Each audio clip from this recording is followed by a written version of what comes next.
From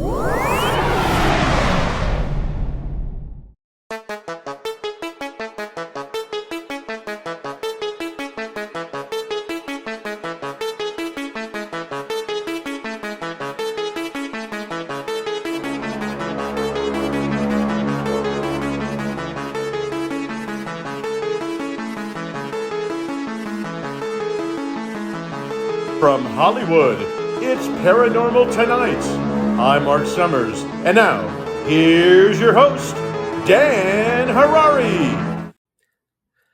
Hello, everyone. Welcome back to From Hollywood, it's Paranormal Tonight. I'm Dan Harary, rhymes with Ferrari. That's how people remember my last name. That's how I remember my last name. I have a very fun, lovely, special guest today. My guest today is Lisa Puzo-Strickland. She credits her inner voice for helping her navigate a 30-year career in the radio, record, and television industries. Lisa's search for understanding this intuition has taken her through studies in religion, psychology, philosophy, and spirituality. Upon shifting her focus to quantum physics, Lisa began seeing exciting parallels between nature, science, and paradigm-altering life principles, which eventually led her to acquire a PhD in philosophy and parapsychology. Yes, Lisa has a PhD, and I'm a moron. Since then, she's expanded her discussions to include psionics, AI, cryptocurrency, biomimicry, which I have no idea what that is, and the pending disclosure of non-human intelligence, all of which are interconnected. Lisa sits on both the executive board and the board of directors for the Hollywood Disclosure Alliance, which my friend Steve Bassett and I created 2 years ago. Lisa will be a guest speaker on a panel about psionics at Contact in the Desert 2025, which is at the tail end of May, early June. Get your tickets now, contactinthedesert.com, contactinthedesert.com. Yes, I am the publicist for Contact in the Desert, and that is why I'm promoting it so heartily. Lisa, who resides in Franklin, Tennessee with her husband and her 2 children, is also one of my very, very best friends. And she happens to be related to Godfather author Mario Puzo. Thus, Lisa Puzo-Strickland. See how I did that? All right, let's bring in, if I don't screw this up. There she is. Hi. Hi there. Hi, That was Lisa a nice Puzo. intro. Well, you wrote it. I just. Oh, okay. I guess somebody wrote it. I just tweaked it and played with it a little bit. Hello, Yeah, I Lisa. like your How are tweaks. you? I'm so good. How are you? Tell me again how you're related to Mario Puzo. My dad and Mario were cousins. And so does that make me a second cousin? I or believe once that removed? you and he were second cousins. Did you know him? No, I never met him. I think I may have met him when I was a baby. But we moved out of New York pretty quickly after I was born. I think within the year after I was born, and moved to California. My dad moved for the record industry, and then, 20 years later after college, I followed him into it. Okay. All right. So that's really the first question I always ask my guests is, and you covered a little bit, but let's take a step back. Where are you from originally? What did your parents do? And what were some of your interests as a child? Oh, that's a fun question. Okay, well, back to Mario. He, being a phenomenal author that he is, there's a lot of writers in the family. My Aunt Ginny was in New York. She was a travel writer for Condé Nast and Photos. There was another Daniel Puzo who wrote for the LA Times. I don't know if you remember Wow. him. Yeah, I Grew remember up that name. reading him. Yeah. So when I was born, we were living in New York, and my dad was in the record industry. But then my dad got a great offer to run the Columbia Records branch in Santa Maria, California. So we moved there when I was very young. And then we went to LA, then we went to Connecticut, then we went back to LA. And Dad was phenomenal. I mean, he taught me so much, not just about the industry, but he was the one that really helped formulate how to treat people. He was one of the kindest human beings I've ever met. And I think that made it easy for me to transition into radio and TV and the record industry later on after college. I just, majored in communications at Cal State Northridge, which was fantastic. Loved that school. But what was interesting is that when I was growing up in LA, I didn't have your traditional upbringing. I had, the entertainment industry was saturating in my house. But at the same time, I was going to this really small conservative Baptist school in the heart of the San Fernando Valley. So I had this bubble of an environment from 8 a.m. to 3 p.m. every day, and I stayed there until I graduated high school. Stayed there through 12th grade. But the neighborhood we lived in was a Jewish neighborhood, and then being in Los Angeles, I'm in the world of New Age philosophy. Right. So my upbringing was really great because I learned to appreciate all beliefs and all systems and not be judgmental about anything. I think that was the basis for what I do now. That I think that was the drive to finally get my PhD in philosophy down the line. That's very interesting. Yeah. So you were Yeah, exposed. I mean, obviously, there's so many Jewish people in the entertainment industry, yeah, right, right? right, And you're right. traditionally you were raised Baptist, Yeah, so right, but I was supposed to be Catholic because we're Italian. So right. So hodgepodge. your maiden name is maiden name is Puzo, Yeah, right? yeah, What was right. Very is your Italian. dad still alive? No, we lost Daddy about 5 years ago. And what That was was his a name? Peter Peter Puzo. Peter Puzo. Yeah. What's his middle name? A pickled pepper. No, it was actually Edward, so it was Pep. So Pep. we called him Peppy or Poppy Pete. And then he left the record industry, and he went into commercial real estate. So he and my stepmom Clara had their own company in commercial real estate for many years after that, while I had already graduated college and gone into the entertainment industry myself. I looked at Cal State Northridge with my daughter Anjali. Oh, She almost great. that would have been the second choice that we looked at. It's really nice. It's a very nice school. It was great. And their sociology communications department, their psychology department, they were phenomenal. I'm sure they still are. This is a few years ago. Yeah. Well, still, I have shoes older than you, Lisa, so I'm not worried about that. Okay, so you graduate Cal State Northridge Communications. Did your Yep. father help you open doors to Hollywood, or did you do that on your own? Well, he supported it and he encouraged it, but by that time he had been out of the industry for a while doing commercial real estate. And I was in college. And keep in mind, when I was in high school and college, I was already starting to have dreams that were coming true. My intuition was full force. I would get so confused as far as whether I should do a project because I was already asked to do it, or if I hadn't been asked yet, or did I meet this person? I think we met this person already and we've already had dinner with all these other people, and then I find out, no, I haven't met that person. And in fact, I'm just having a precognitive moment or an intuitive moment.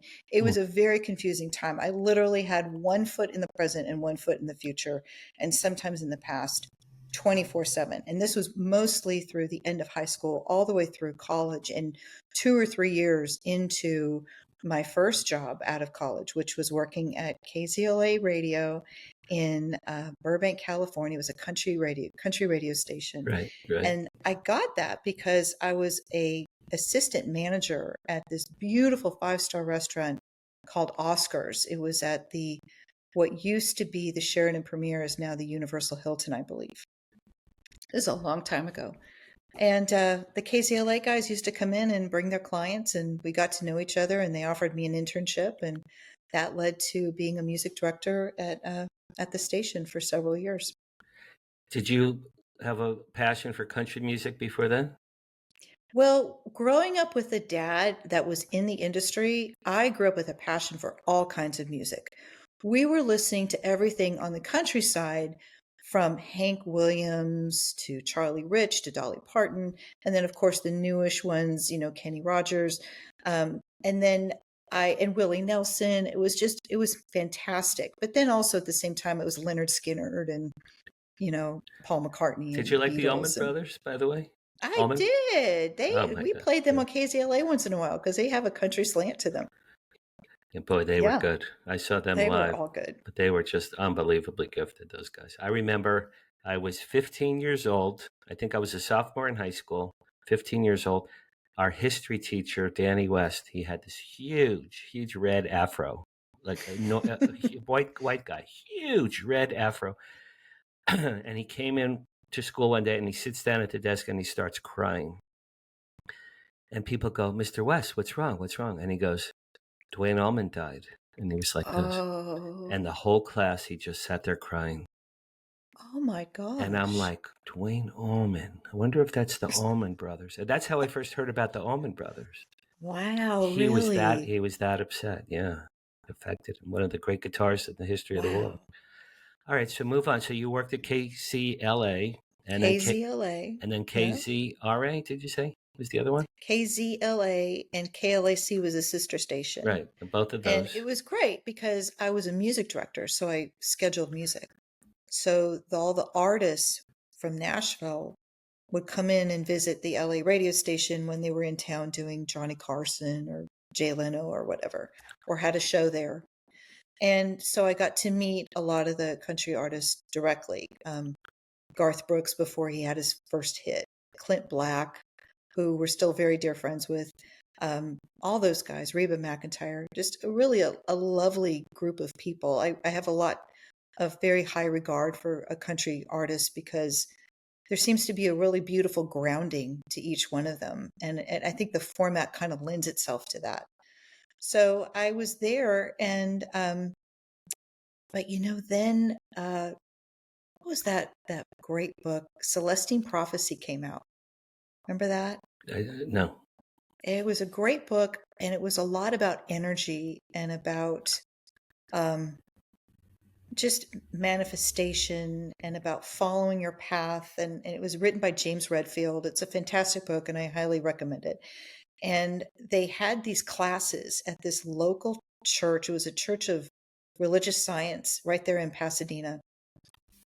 And I went and took these classes, and I think here I was in radio, and my mind was really starting to connect the dots in terms of who God is, what energy is, what manifestation is, what intuition is, what's the science behind it, what is quantum theory. I started putting it all together back then.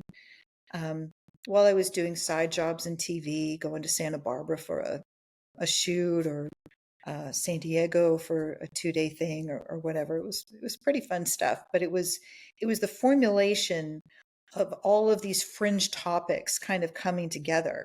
So it wasn't much of a stretch for me with those formulative years of learning about all of these paranormal things to push into the world of UAP and deeper paranormal things such as missing time and telepathy. It was all of a sudden I was going from learning about my intuition to which then we called ESP, of course, and taking that psychic energy and expanding it into other realms of parapsychology. Have you have you had the ability to, it sounds like you have, foresee things that were in your life that were going to happen? Yeah. So I guess when they came along, you recognized them and like that's Yes. the door. That's the path I'm going to go. Yeah, and it's pretty easy when you it's like a muscle, really. When you get used to it, it things just kind of fall in your lap and you realize, oh, well, it's obvious which direction to take.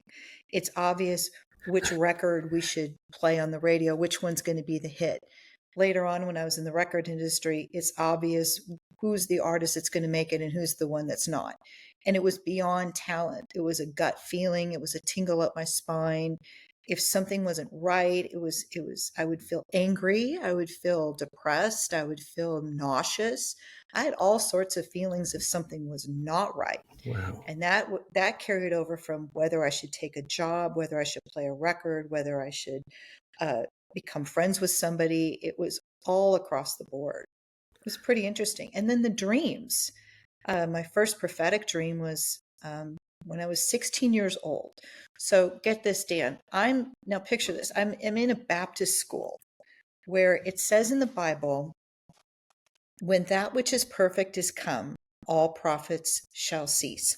I remember a lot of Bible verses. I think I read the Bible You back should and talk forth to my about daughter. 13. Yeah, that's right. I love your daughter. I She's know, just I do precious. too.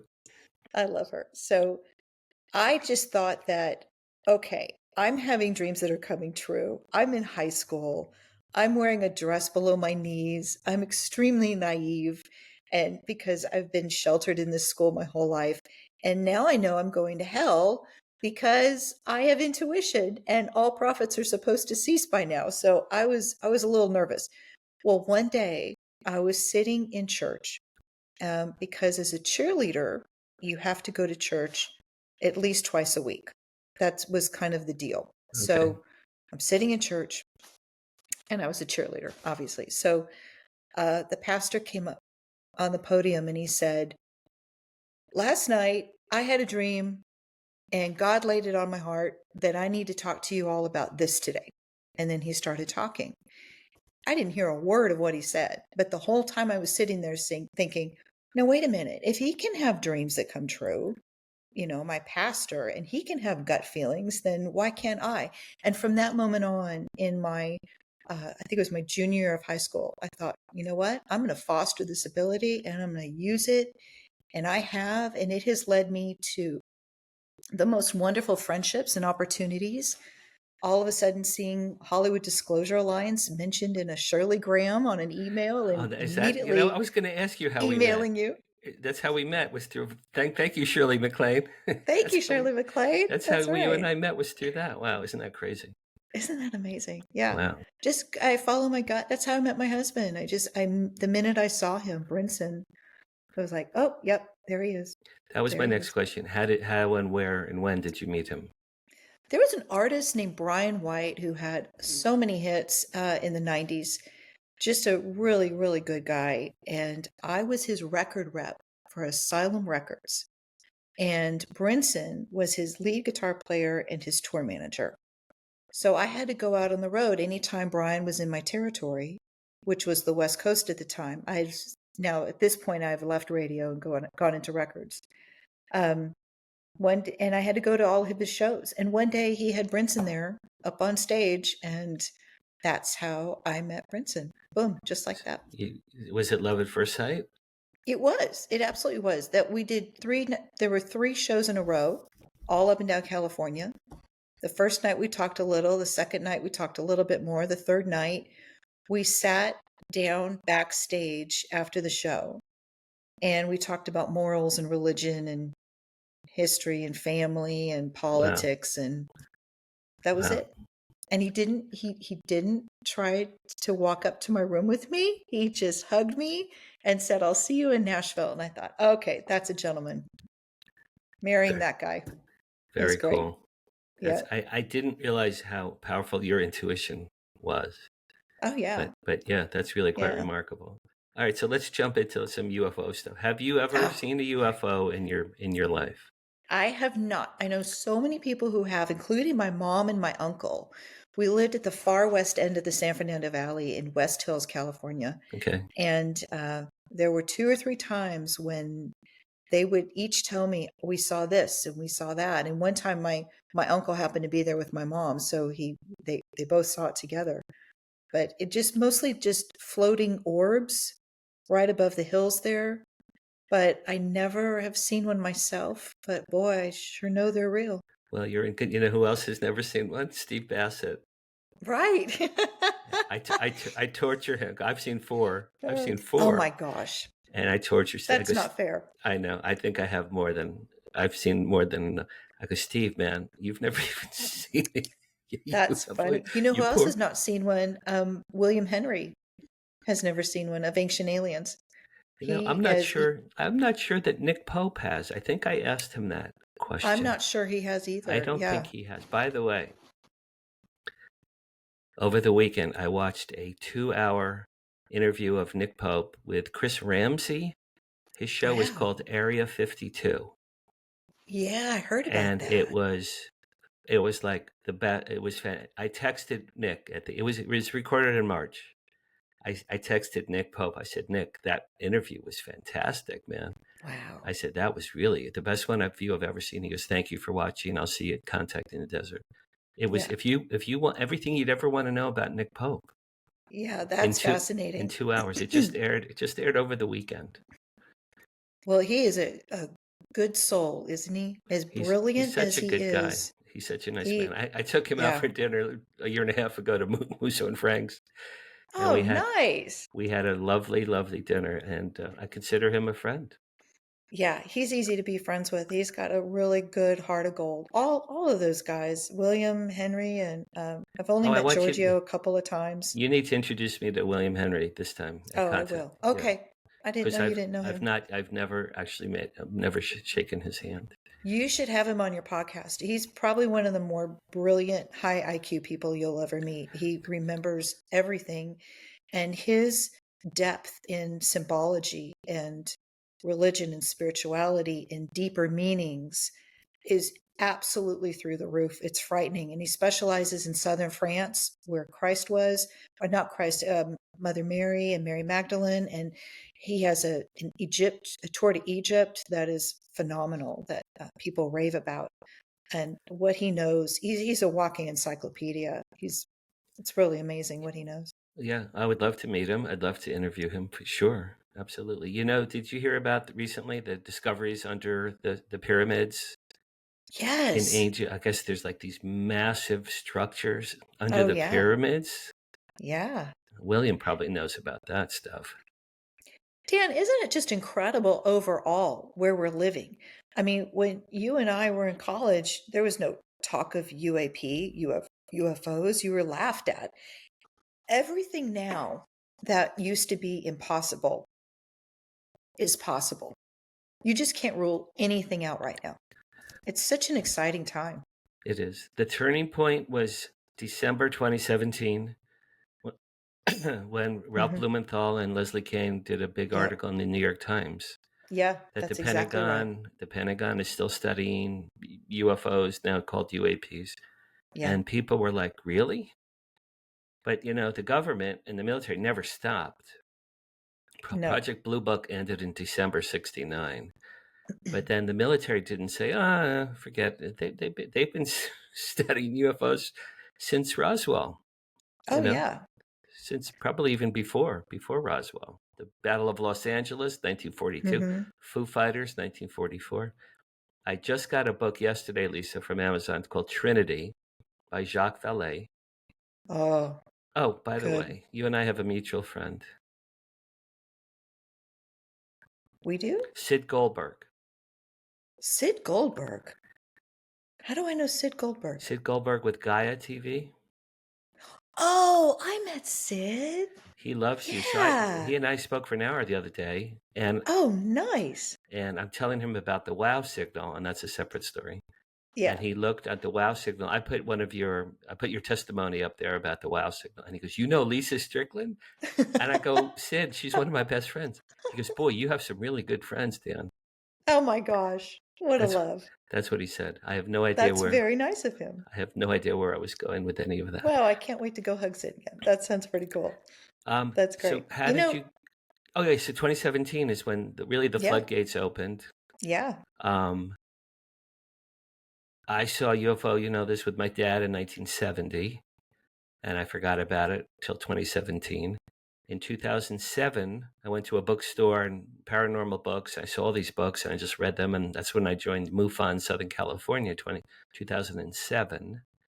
And my very first MUFON meeting was Giorgio Tsoukalos. Wow. And he did Ancient Alien Theory for 90 minutes, Lisa. And I sat there, I was crying. I sat there, I was like, oh my God, I'm crying. Now this is 2 years before he's famous. Yeah. He was not famous then, to 2007. Yeah. I went up to him, I hugged him. I go, Georgie, you just changed my whole view of the world.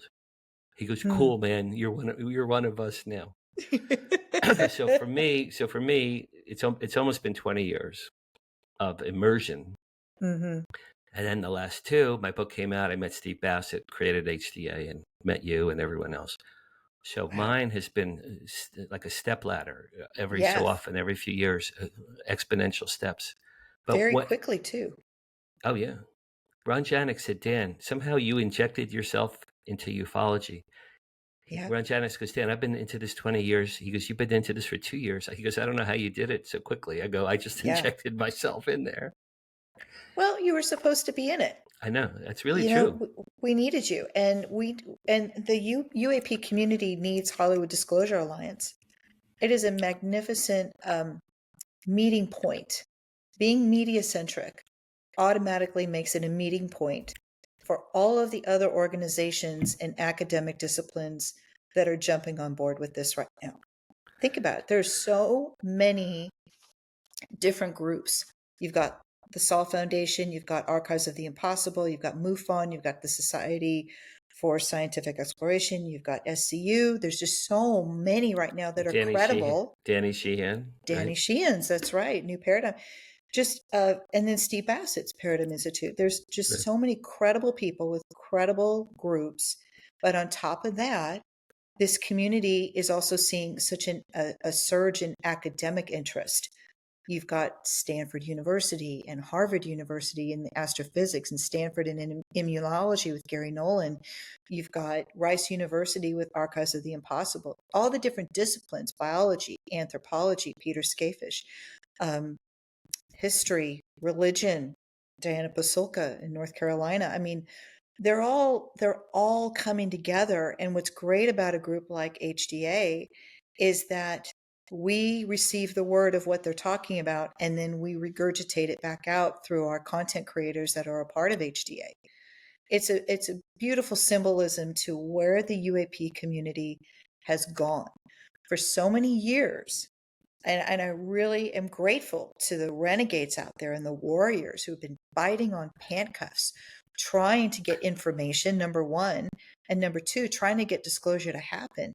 The UAP community survived, gratefully so, for years being a little bit angry, right? That anger has served as a fuel to keep going. We're angry because we've been denied the truth, been lied to. And also, all of the other, issues were also, gosh, what's another way of putting it? We're frustrated, but it's that, and we're competitive. There was still some people, these past years within the community that were kind of holding on to what they knew. What do you know that I don't know? A little bit of that tug and forth, back and forth. Right. But that's really changing. People are realizing that now we can come together and work together, just like medical research. They learn something and they spit it out to all the hospitals of the world. And now this is what's happening to the UAP community. We're getting so many more people on board. They're all sharing information. We're all in this together. And the anger and the competitiveness seems to be beautifully dissolving. Are you seeing that? Yeah, absolutely. Yeah. That's right. And it's very nice what you said about HDA. I just saw something that was so obviously lacking, right? It just was so obviously lacking. Because when I met Steve Bassett, we had lunch, and he told me about his 30 years as a disclosure advocate. And I told him about my 40 years in Hollywood. And then he just looked at me, what can we do together? And it just came to me, literally the light bulb came to me. I said, we're going to create the Hollywood Disclosure Alliance. And he goes, that's it exactly. He goes, that's it exactly. It's just something that meant to happen. So, hi, I'm Dan Harary, author of the sci-fi novel After They Came. After They Came tells the story of Jonathan Tuckerman, a Los Angeles man down on his luck and truly alone in life, who decides to mark his 70th birthday by drowning himself in the Pacific Ocean. Instead, he inadvertently becomes the world's Wonder Man after a pair of extraterrestrial visitors from the Pleiades appear in a giant spacecraft, pluck him from the sea, and present him to the media and the world as their ambassador to mankind. Many leading UFO researchers have embraced After They Came. Nick Pope has called the novel, quote, a delightful tale of wonder and hope. Richard Dolan adds, quote, this book is a captivating novel of benevolent alien contact. And famous alien abductee Travis Walton has said, quote, After They Came is presented in such a graphic visual style, it could serve as the basis for an entertaining film adaptation. After They Came is now available on paperback right here at Genius Book Publishing. happened. So wait, getting back to you, how and when did you, like for me, that's how I injected myself in, was through HDA. Yeah, It was only 2 years ago. How and right. when did you, because you've met you're friends with Nick Pope too, and William Henry, and wonderful people. How and when did you start injecting yourself into this world? I think it injected me. You know, Okay. I have had such a passion for the UAP field for decades. So I was the single girl in Los Angeles who'd rather stay home on a Friday night and watch X-Files than Huh. go on some blind date. Oh, I wish I had met you then.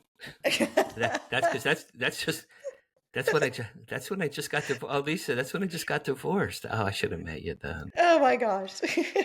All right, go ahead. Yeah, so Literally, I was just, the LA scene was not, it just didn't feel right to me. And even though my family was there, but yeah, so I was studying UAP along with paranormal abilities back then. And then fast forward, we had kids. Kids were getting older, they were getting busy, little league games and all that stuff. So I left the industry and I was a stay-at-home mom. While my husband Brinson, at that point, he had become a manager. He is Clint Black's manager. right. That keeps him very busy. And there's a lot of travel involved in that. So it wasn't working with both of us working. So I was home, and that gave me the time to really delve in and study all of this. And then once I got my PhD in parapsychology, which, by the way, is the study of paranormal. I promised you earlier I would tell you a little bit more about the terminology difference between paranormal, parapsychology, and psionics. And remind me, I'll Well, get to yeah. Well, that. psionics is a whole Get thing I want to talk about. Yeah. Yeah, I'll get to that for you. Well, wait, hold on. When Yeah. you say you started to study the UAP phenomenon, I mean, you were hmm reading books, watching Yeah, documentaries. Were you a member devouring. were you a member of any MUFON chapters or? Nothing, nothing. I wasn't. I wish I was, but by that point, we had moved to Nashville. I actually moved to Nashville to marry Brinson, Okay. and we had our children here. We're still here in this area, and I've always been an autodidact when it comes to UAP, and I mean from back reading Chariots of the Gods way back when. Okay. Amazing. So it's been a passion all the way through. Okay. But then, was it 2 years ago, December 2 years ago, I saw that Shirley Graham, I emailed you, you emailed me back. 2 weeks later, you put me on the board. And then I'm going to all of these things and I'm meeting all of these people, and it just kind of grew from there. And I swear, things just kind of fall into my basket. I don't even, So I've eight. always So wait. So did, HDA was like your hyper link in it was was. yeah. It was. And I give you personally, you and Steve, a lot of credit for that. I knew a bunch of stuff, but I didn't know a lot of people. No, because And I all didn't. of a sudden, I thought because I didn't know this either. I thought you were already like established in this field, and you just happened upon us. But I was established in the it gave you a academic diving side. board. It gave you a diving board by which to Yeah. meet because I think you know more people than I do now.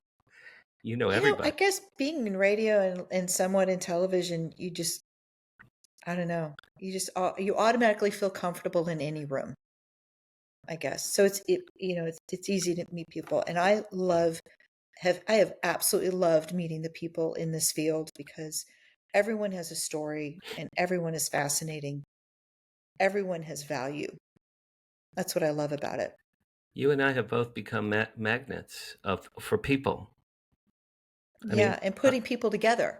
yeah, That's important, yeah, is to not hoard your friends, but share them. yeah. Share the knowledge, share I, your friends. That's I've what had, keeps the I've energy had, moving. I've had lots of HDA members say nice things to me, like Dan. Without you, a lot of these people never would have met ever.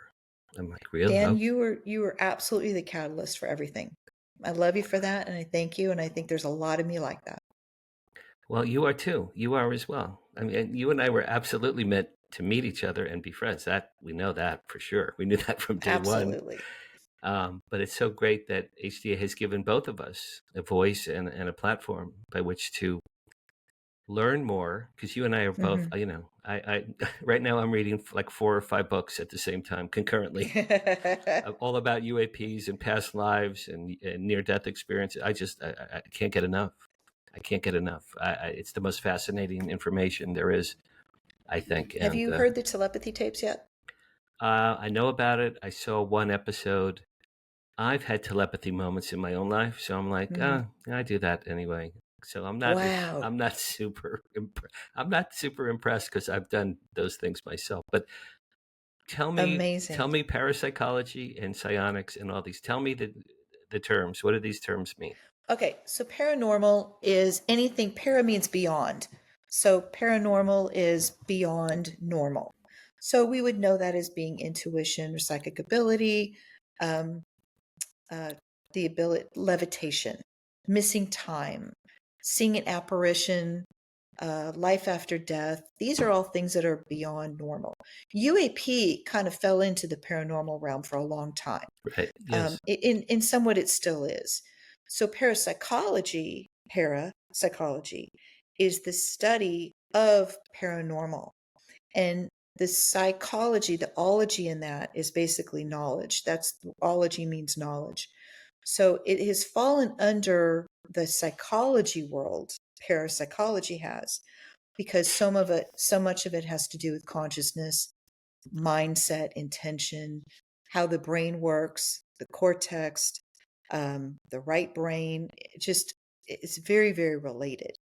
And then you get psionics. Psionics is, if you break up that word, psi is kind of a catchword for anything paranormal or parapsychological, like we just talked about, anything beyond normal. And then onyx, if you break that down, basically means electronics or technology. So psionics is the study of the psi ability via electronics or technology. Oh, I didn't So know. it's a little different I didn't than know that at all. That's psychology. very interesting. I didn't know that at all. Okay. Well, we don't know it because psionics has become such a catchword and it's now used to describe intuition or levitation Yeah, or like in missing the last few time. months, it's the word. Psionics is the word in It's this the field. word. It is. But the root of it is a little different. They're just kind of, it's like, we say Kleenex, we call everything a Kleenex, but it may not be the brand Yeah, Kleenex. right. It's facial tissue and it has a bunch of different brands. But it's okay because it's a great buzzword. It's getting the word out about what is going on. But, UAP itself being a psi, still considered a psi effect or a paranormal effect, because within the UAP experience, it's not just electronics or technology. It's also about telepathy. It's about an intuitive ability after an encounter. It's about missing time. It's about um, an out of body experience or this overwhelming feeling of understanding your place in the universe. It's a lot of parapsychology and paranormal within the framework of the UAP experience. So they're all kind of mishmashing together right now. And that's why you're seeing so many academic disciplines and kinds of groups, everything from Bigelow Aerospace to NASA to um, biomimicry, the study of nature. I mean, it's all coming together right now. A few Isn't that months cool? ago, I'm sure you saw this. Ross Coulthard interviewed a guy, I forget his name, and he was talking about how his company retrieved some egg-shaped UFOs, Mm-hmm. and he said that he's the first time I heard the word psionics on Mm-hmm. TV, and he said through psionics, when he and his crew were retrieving this big egg-shaped UFO, he was getting emotional messages from the craft in his head, and he started Mm-hmm. crying. He started crying because he Jake was Barber. You're talking about Jake Jake Barber. Barber. That's his name, right? Yeah. That's right. Mm-hmm. He was talking about how he got this female. He said female energy he got, Mm-hmm. and he became very emotional, and he started to cry. Yeah. And when they were talking about psionics in that interaction, I'm like, wow, because the two of the UFOs I've seen in my life, I felt like they were talking to me. Wow. One of them What I was their cried. message? What was their message? Well, the one I saw at James Gilliland's ranch, I saw Mm-hmm. in 2008. Huge black craft with a big emerald green light underneath. It hovered over us. It was a CE5 event before it was called CE5. There were 200 people on the ranch at night. This is July 2008. And it was not called CE5. It was just, Space Brothers, come, we love you, and people playing guitars and stuff. And this enormous craft just hovered over us and turned on this beautiful emerald green light underneath in this crystal bulb. And this light just bathed us in light. All 200 of us, like light, light, light, light, light, light, light, light. It was like Morse code. And it was like the color from the Wizard of Oz, that emerald green. And Lisa, I'm standing looking up. At first, I thought it was a joke. It was so remarkable. I thought, oh, someone's playing a joke here. This kid. Yeah. And when I first showed up, I said to my girlfriend, I said, what the hell is that thing? That's what I said. What the hell is that thing? But then it did the light, and I started to cry, and people were crying, and then it stopped, and then slowly moved away, and then it vanished. And I got in my heart, not in my head or my ears, I got in my heart, hello, we love you. We're sorry we're late. We know you've been waiting for us. We got delayed. We love you. We love mankind. Everything's cool. Be kind to one another. Be kind to planet Earth. We'll be back another time. We just wanted to say hello. We have to go now. We'll see you another time. And then that was it. And then it just slowly went away. And then bang, zoom, it vanished over Mount Adams. Mount Adams is a famous UFO mountain. So we're all crying, and people are hugging and kissing and crying. And I'm like, okay, so that's the most amazing thing that ever happened in my life. Wow. That was in 2008. So is that psionics, Lisa? I mean, I got a message in my heart. Is that psionics? Yeah. Would that be psionics? Well, that to me is well, that's just straight telepathy. Yes, psionics in the way we use the word right now. Absolutely. That would fall into psionics, I guess. Yes, it would. The way we use the word now. Absolutely. That is a beautiful, beautiful experience. And that is the resounding message that experiencers have received for decades, that we have been recording these things, to be kind to one another and be kind to the earth. And that is why all the disciplines and all the various interest groups need to be involved in this. That's why our messaging to the public needs to be so thought out and considered, because we don't want to, once disclosure happens, it could be fearful for some. Oh, but when we many. continue to, for many, yeah, that's just how humans process information. We process it through instantly by fear, because everything is bigger than it's bigger than it really is. It's perceptual distortion, or illusory magnification, as they call it.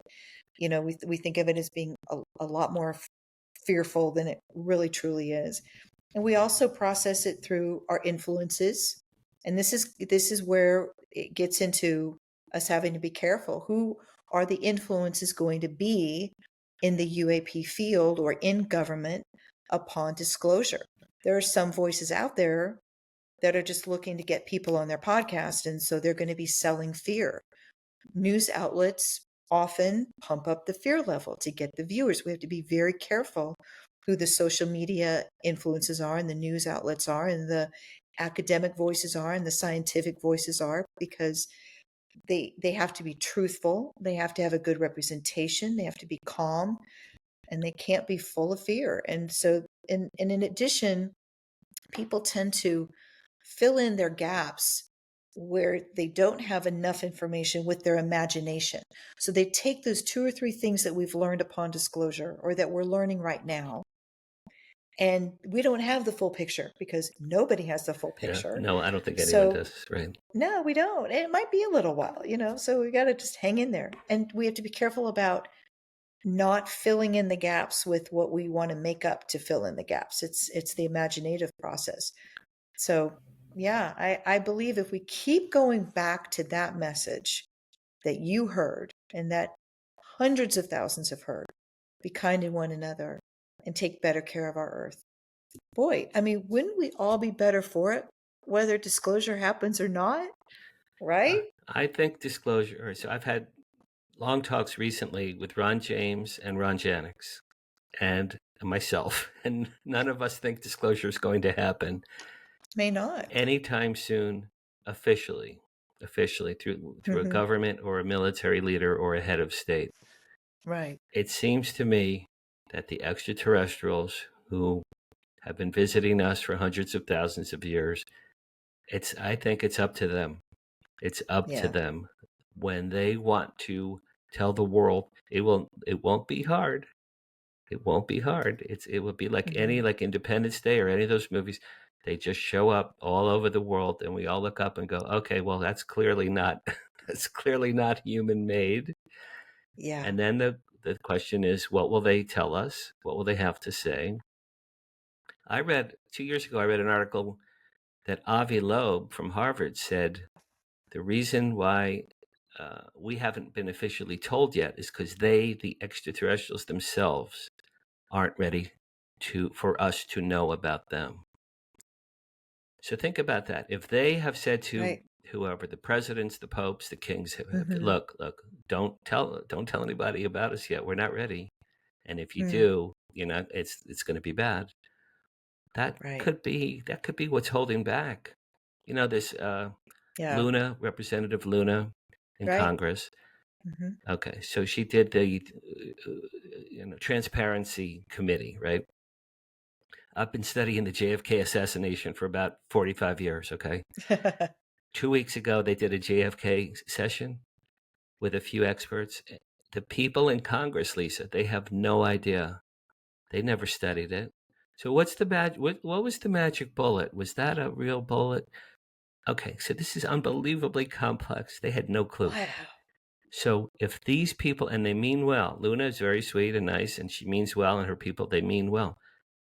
They have other things they haven't studied JFK or UAPs for 50 years. They don't know how huge these topics are. They don't understand. They're going to say, so are UFOs real? I mean, and this is what Steve Bassett is waiting for. In fact, there's a hearing, I think, next Tuesday. There'll be a congressional hearing on UAPs. I believe it's next Tuesday. Even if whoever talks says, yeah, aliens are real, we have extraterrestrials, we have UFOs. That happened 2 years ago with David Grush. It already happened. Right. It already happened. David Grush told Congress on live TV, I watched the whole thing. Extraterrestrials are real. Off-world craft are real. Tech is real. Bodies, living and dead, are real. We have them. The next day, Lisa, in the LA Times, on page 19, on 19, there's a little article. Air Force intelligence guy says there's extraterrestrials. How was that? That's all we got. That's all. That was it. How is that not the biggest story on the earth? On every newspaper headline, extraterrestrials are real. So even when this UAP happens on the 29th at Congress, Steve Bassett will go, yeah, it's going to move the ball forward. No, right. Steve. Sorry. He wants Bob Salas and then, the nuclear guys. Yeah. The nuclear guys. I interviewed Bob Salas a few months ago, and he worked at Malmstrom Air Force Base, and a big orange UFO turned off 10 nuclear missiles. I thought it was just for a few minutes. They turned them off for like 12 hours. I didn't realize that. Jeez, I didn't know that. It was 12 hours. Wow. I thought, I like you, I thought it was for minutes. I didn't know it was for hours. Yeah, it was for 12 hours because he went home, came back the next day. They were still off. And then he was told the next day, you can't tell anyone, even your wife, as long as you live, you can't tell anyone. He hadn't told his wife overnight. And it took decades till he got permission to talk about that. Jeez. Well, I'm with you, Dan. I'm not even sure. I'm with some that although I believe we are in the process of disclosure right now, and that it technically has already happened, I don't necessarily know if there's going to be this big, massive disclosure moment. But I will say this process of disclosure that we're in right now has done 3 phenomenal things. Number one, it's brought a lot of people together and groups together that would normally have not be working together in one big room. There's something magnificent to be said about that. And that that room is now the government, it's the military, it's scientists, it's academia, and it's most importantly our experiencers. Right. You know, these experiencers, they deserve a platform and they deserve for us to take care of them and protect them, right? The second thing it's done is that it has put into our minds that it's time to think impossibly. Jeffrey Kripal and Karen Austin at Archives of the Impossible, Rice University, will tell you that all day long, that there is possible within impossible. And that's what we have to find. And that's what we're finding right now. And it's really a beautiful time for UAP, for parapsychology, psionics, across the board. And the third thing that I believe this process of disclosure is doing, it's reminding us to just be better people. I'm not sure if I was an alien or an extraterrestrial or a non-human intelligence, I'd want to meet a human right now, given that we don't even know how to treat our dogs. We're still tying dogs up outside in freezing cold weather and 100-degree heat. Why are we doing that? We're stealing other humans. Why do we do that? I mean, we need to pay attention and we need to be better as a species. We certainly need to take better care of our planet. After my green light UFO in 2008, I instantly felt like, well, how can I say this? I instantly began to be a nicer person. Wow. I became a nicer, more understanding, calmer, nicer person after that event. I didn't realize it at the time, but looking back, and I realized, because I was a little bit more angry. I would criticize things or people like, oh, what an a-hole. And then after that happened, Lisa, I'm like, I'm so much, I'll give you an example. Let's see, how can I say this? I've met a lot of gay people in Hollywood over the years, and I live in Beverly Hills, which is next to West Hollywood. And I always thought gay people were very nice and no problem in anything. But kind of like if I saw men holding hands or kissing or something, I kind of like look from a distance. I kind of would cringe, like, oh boy, and I'd rather not see that. And then after that event happened, I actually did PR for a play that was written and directed by a gay guy and had a gay cast. And I was like their friend and their buddy, and I'm like hugging, and I'm like, boy, the old me wouldn't have done these. I'm just a more wow. I'm a more accepting, loving, and more embracing of a person. So That's beautiful. that event really just sort of made me a little kinder. I really think it did. It really ascended you. That's beautiful. That's beautiful. I love the way this whole study really taps into our empathy, our level of empathy. And that's a word to remember. Yeah. That ability to absorb, to understand, to relate to appreciate and be grateful for without taking on any weight of any judgment. You would love the work of Dr. Judith Orloff. She's right there in Santa Monica, and she's at UCLA. She ran that department in UCLA, and she's a magnificent individual, and she speaks via telepathy as well. She talks a lot about empathy, and that is a big component to the UAP experience. I think it's a big component for the future of humanity.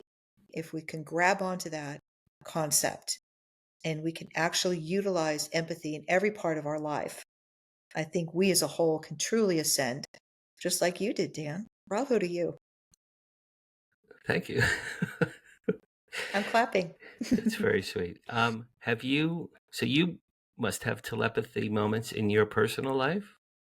I don't know if I hear there's like words running through my head all the time. I don't know if that's just the creative writer in me or if that's... Are you clairaudient? Because I've had maybe 10 or 12 times in my right ear, I've heard maybe a male voice talk to me with a sentence. And I've looked around Only and it's happened when several I'm dreaming. times. Really? That's amazing. Yeah, I've been clairaudient. It's happened to me several times. Are they giving you warnings or are they just saying hi? The last time I saw my father, My brother and I went to Florida to see my dad. We knew he didn't have that much longer. We said goodbye to him. He was still up and about. He had stage 4 cancer and Alzheimer's. We said goodbye to him that weekend. He and his wife drove away in their car at night after we had dinner at a restaurant. I'm in the parking lot. My brother was at the rental car 20, 30 feet away. And I'm just watching my dad and his wife drive away. And a voice said in my right ear like this, Lisa, it said, "You'll never see your father alive again." That loud. I turned around. I thought it was my brother. My brother's at the rental car. There's no one in the parking lot. There was like a person. "You'll never see your father alive again." That loud. Wow. I'm like, oh my God. I fell to my knees sobbing. I never did see my father again. Oh my goodness. But that's the last time it happened. It's usually statement of fact that something's going to happen, or every time it's been a statement of fact. I think if I've had that, I just would have assumed it was my imagination. I'm pretty imaginative. That's what my mother. So my mother always don't know said, if I have- it was a thought. You didn't hear it. I go, no, Mom. I heard it. It's always heard my it. right. It's always the right ear too, by the way. Gosh, I wish I had that. That's beautiful. I'm realizing that I think I might be channeling. I had lunch with Judith Orloff. We were talking about her just a moment ago, and I was telling her about my process, and I was telling her that sometimes I will sit and I will write for an hour or two early in the morning, and I'll go back and I'll read what I wrote days later. I'll have no recollection of writing that. And I said to Brinson, my husband, just yesterday, sometimes I reread what I wrote and I learn something because I feel like I wrote something that I never really knew anything about. Like I'll see definitions and descriptions and these big words, and I'm like, what did I write? I don't even know that yet. And it'll be somewhat familiar to me when I reread it. I think, wow. So I think I might be doing that. You absolutely on top of all the other stuff. Artists, writers, and poets, and musicians. Okay, so do you know Paul McCartney dreamed the song Yesterday? Did you know that? He dreamed that he woke up because he heard it in a dream. The melody for it, right? Yeah, da da da da da da da da. He called it Scrambled Eggs. Yes, that's right. They were making breakfast. Right. He was living at Jane Asher's house. They were making breakfast, and he goes, "Scrambled eggs, da da da da da. The lady has nice legs." He didn't have the words. Then he took it to the Beatles that day, George Martin and John Lennon. He goes, "I stole this song, right?" And he played it for them. He goes, "This is a song, right?" And they both go, "No, we never heard that." He goes, I made this up, really? I did? Wow. And it's the most successful song probably in the history of the world. He dreamed that. I downloaded my book after they came. This book was downloaded. There it is. It was downloaded to me. I wrote it. And then after I wrote it, I read it. I'm like, where the hell did this come from? Oh, that's magnificent. Where did this come from? I have things in here. I wrote this in 2017. And I have things that aliens said and do that are now happening now, that are coming out, things that are coming out now. And I'm like, I predicted it almost 10 years ago when I wrote that book. Wow, that's amazing. That was a magical year where everything was just downloaded on Earth and a whole bunch of people picked it up in different ways. Right, that's exactly right. And that's 2017. You're right. And that's the same year as the New York Times article, too. Oh, my darling angel, we have to wrap up. So you are speaking this weekend at our Hollywood Disclosure Alliance ladies event. I will see you there. That's right. I can't wait. What's the date of your contact panel? May. It is, gosh, I don't remember. May 30. It's Friday, May 30. Is it? Thank you for knowing that. I don't know the time, but it's Friday. I'll get to chat with Tracy Dolan. I love her, and Diane Hennessy Powell. Yeah, well, you're amazing. You've really arrived. She's great. Whitley Strieber. Is it Strieber or Stryber? Strieber. Whitley Strieber. Yeah. I met him a couple weeks ago, and I got to spend a day and a half with him, and he is absolutely the coolest guy. Wow. Love him. So I got to chat with him as well. It'll be fun. That's so great. Well, I'm so glad HD8 helped propel you. Yeah, you did.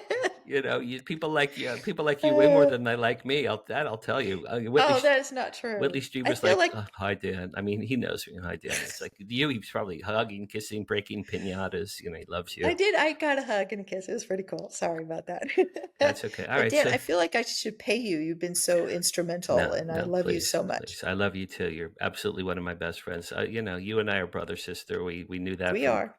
right off off the We bat. did. So come to contactinthedesert.com, get your tickets, see Lisa Puzo-Strickland on her psionics panel with Dr. Hennessy Powell and Whitley Strieber. No, nobody serious, just like No one's here. Yeah, major people. right. Thank you for doing this dopey show. I appreciate it. I love you. I'll see you this weekend. Thank you for Okay. watching from Hollywood. It's Paranormal Tonight. I'm Dan Harary. Lisa, stick around for 1 second. It has to upload. I will see Okay. you next week with Steve Murillo. Steve Murillo was the head of MUFON SoCal for like 20 years, and he's the guy that introduced me to Giorgio Tsoukalos. So I'm very, very, very grateful for Steve Murillo. That's it for this week. Wow. Bye-bye.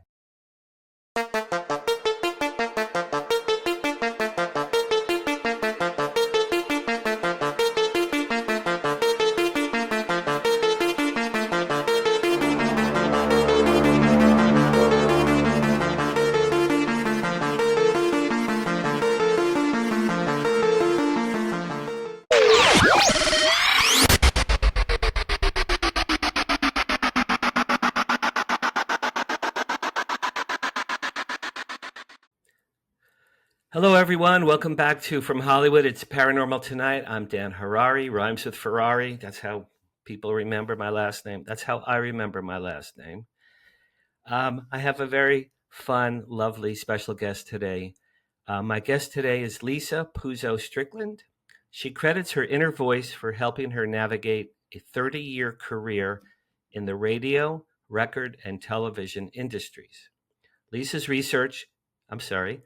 search for understanding this intuition has taken her through studies in religion, psychology, philosophy, and spirituality.